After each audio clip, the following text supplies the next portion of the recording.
that much difference, is there? A little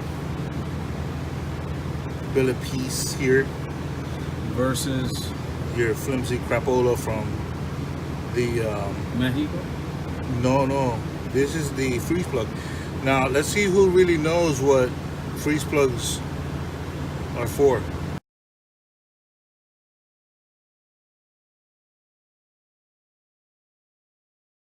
That's where they pour the sand out in the mold in the foundries.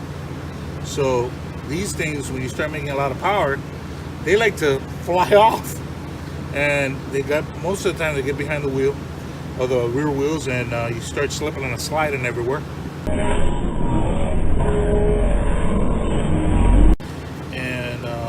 this keeps it from doing that. Excellent.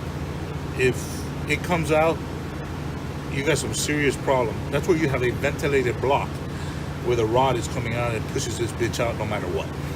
Cool. Yeah, we need a little bit.